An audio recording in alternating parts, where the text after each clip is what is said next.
Halo teman-teman, siapa nih yang gak asing dengan istilah media penyiaran? Jadi di sini saya akan menjelaskan tentang manajemen media penyiaran, ciri, konsep, dan juga perkembangannya. Manajemen media penyiaran adalah proses perencanaan, pengarahan, sumber daya dalam organisasi media penyiaran, seperti stasiun radio, televisi, dan platform digital. Tujuannya untuk memastikan bahwa konten yang diproduksi sesuai visi, misi, serta target audiens. Siapa sajakah yang memerlukan manajemen? Tentu manajemen dibutuhkan organisasi untuk mencapai tujuan bersama sehingga menghasilkan fungsi-fungsi manajerial yang efisien dan juga efektif.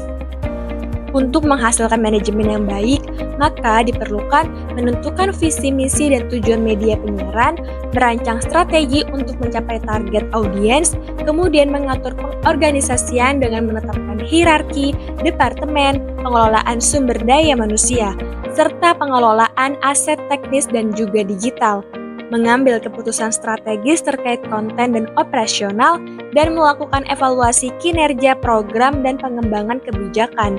Perlu adanya adaptasi terhadap perkembangan digital dan platform online, dan membangun memelihara hubungan dengan pemangku kepentingan, serta memastikan operasi penyiaran sesuai dengan regulasi yang berlaku.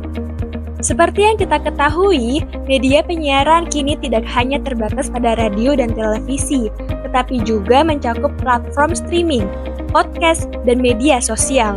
Kita perlu juga memastikan operasi penyiaran sesuai dengan hukum dan regulasi yang berlaku.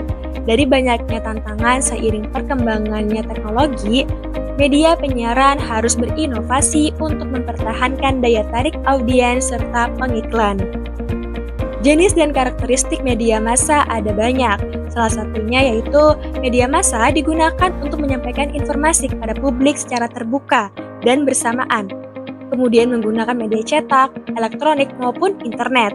Informasi yang dihasilkan diterima oleh suatu badan publik yang berkaitan dengan penyelenggaraan serta informasi lain yang berkaitan dengan kepentingan publik. Sebagai media komunikasi, media massa punya peran dalam sosial budaya serta ekonomi. Media adalah sebuah alat produksi penyampai informasi paling efektif, terutama bagi mereka yang memanfaatkan media. Jenis-jenis media terdiri dari cetak, transparansi, audio, slide suara, video, televisi, multimedia interaktif, dan juga media massa elektronik. Seiring konvergensi media, informasi bisa melintas, melengkapi, bahkan saling bertukar melalui berbagai media. Perkembangan manajemen industri media cetak dan elektronik mengalami pesatan. Media massa adalah media yang digunakan menyampaikan berita kepada publik secara terbuka dan serempak. Fungsi utama media yaitu menginformasikan, mengomentari, menyediakan keperluan informasi. Fungsi sekunder media yaitu mengkampanyekan proyek yang bersifat kemasyarakatan. Aspek media massa berhubungan dengan perangkat keras atau produk TIK, menyangkut pergeseran struktur dan mekanisme industri media. Media massa perlu rambu berupa kode etik media, karena selain dampak positif dan konstruktif, media juga mengandung bahaya negatif dan destruktif yang tidak ringan. Prinsip manajemen media massa dapat dilihat dari bentuk kelembagaannya. Perlu diketahui, finansial sangat mempengaruhi manajemen suatu media terutama dalam mendukung kelancaran operasional media. Konsep media penyiaran, manajemen didefinisikan sebagai proses perencanaan, pengorganisasian, pengarahan, dan juga pengawasan para anggota organisasi agar mencapai tujuan organisasi yang telah ditetapkan. Ada 3 tingkatan manajer pada media penyiaran, yaitu manajer tingkat bawah, tingkat menengah, manajer puncak.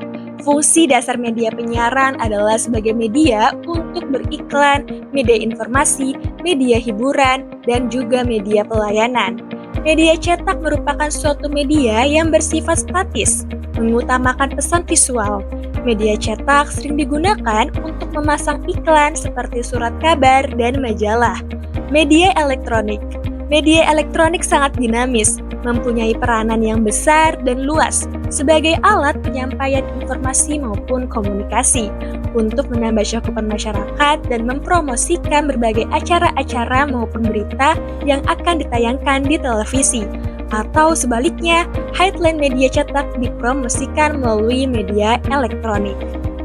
Komunikasi merupakan proses pemindahan pengertian dalam bentuk gagasan atau informasi dari seseorang ke orang lain. Komunikasi dapat dilakukan secara tatap muka atau langsung, dan juga ada komunikasi massa atau memerlukan media. Konsepsi berita yang berkualitas yaitu dilakukan dengan aktualitas, faktual, relevansi, ketajaman melihat situasi.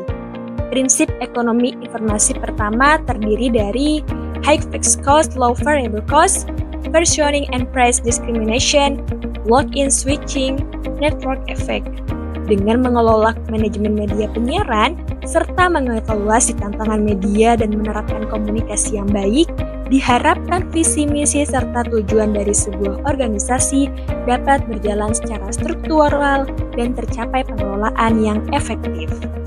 Semoga pembahasan tadi cukup untuk teman-teman memahami terkait manajemen media penyiaran.